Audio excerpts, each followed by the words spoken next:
Okay, so what happens when over $1 million in crypto just poof vanishes into thin air?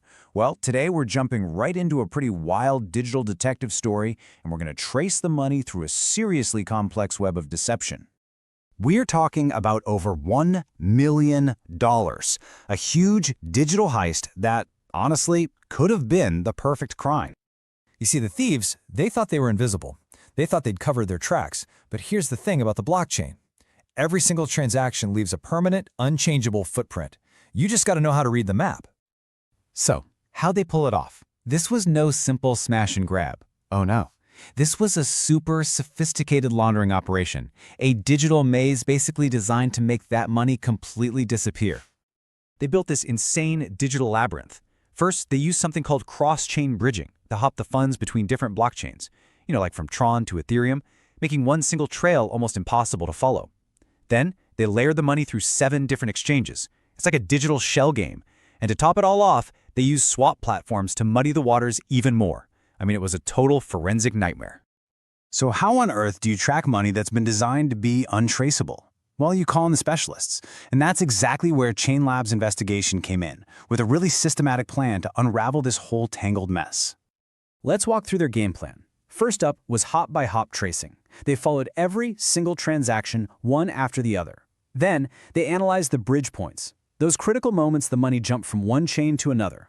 Next, they figured out exactly which exchanges the criminals were using. And finally, and this is the cool part, they used wallet clustering to prove that dozens of different wallets were all being controlled by the very same group. And boy, did this framework deliver. All those digital walls the criminals thought they'd built, yeah, they started to come crumbling down, piece by piece. The very first domino to fall? Boom! They identified all 7 of the exchanges that were used to launder the money. These were the choke points, the secret doors the criminals thought no one could find. And then came the big aha moment. They proved that over 30 different wallets weren't separate at all. They were all being controlled by one single coordinated group. Suddenly, that sprawling, complex operation didn't seem so complex anymore. And this is absolutely crucial. They found over $300,000 of the stolen money just sitting there, untouched, in dormant wallets. Basically, a sitting duck for law enforcement to freeze and recover. So what's the final score, after all that, despite all the tricks and misdirection? 100%.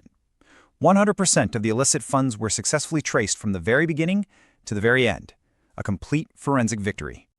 But look, just tracing the money is only half the battle. The real goal here is to turn all that data into something useful, something that can actually be used in the real world to get justice.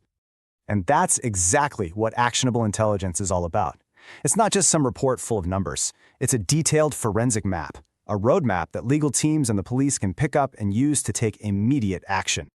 And that, right there, is why this all matters so much. It's about giving victims and law enforcement the actual tools they need to act, to freeze the assets, seize the funds, and go after the people responsible. In a world this complex and digital, that kind of clarity, well, it's everything.